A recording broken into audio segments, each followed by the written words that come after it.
سلام دوستای عزیز، روزتان بخیر، خدا کنه خوب باشین. امروز میخوایم طرز تهیه کیک با دارچین و شما رو شان بدم. من کیک در فرمای خرد جور میکنم به نام کاپ کیک.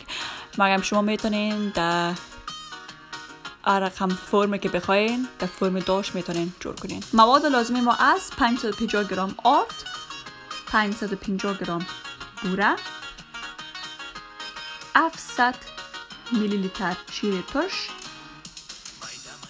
3 قاشق چایخوری پودر کیک، 6 قاشق چایخوری دارچینی و 150 گرم مسکه. متوجه باشین وقتی که شیر ترش یا موس استفاده میکنین از این نوع پودر کیک باید استفاده کنین که نترون نامشه.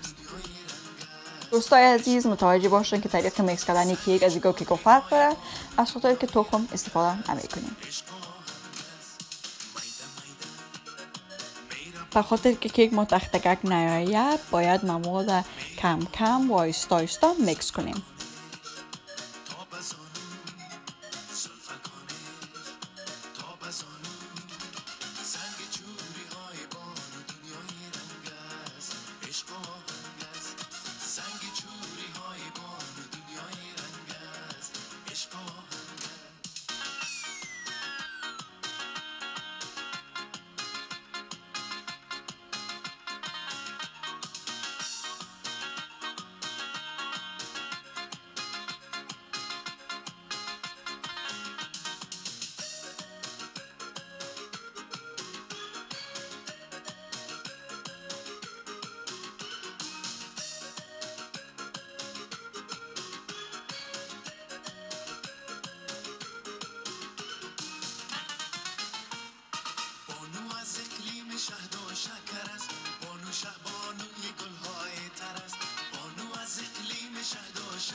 دوستای عزیز ما البته از این فرم به کیک ما استفاده میکنیم، ولی شما میتونین هر قسم فرمی که بخواین استفاده کنین بر کیکتون.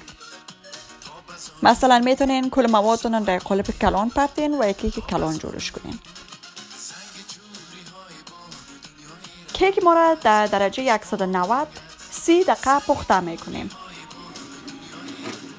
دوستای عزیز حال کیک ما پخته شده و به سر کیک یک شینی جور میکنیم. موادی که به سر کیک ما استفاده میکنیم از 500 گرم پودر بوره، 2 قاشق نانخوری پودر کاکائو، 2 قاشق نانخوری پودر ونیلی، 100 گرم مسکه و 6 قاشق چایخوری قوی گرم. تمام مواد ما را در یک ظرف میپرتیم، سر داش میمانیم، حرارت میتیم، آیستا آیستا میکس میکنیم تا که شیرینی سر کیک ما آماده شود.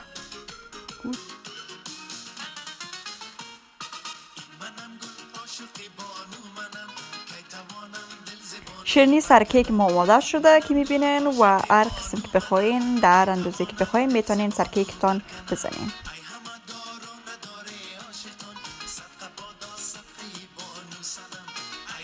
و یک کمک بادام توتکده را در سر کیک ما میپرتیم به نمودش.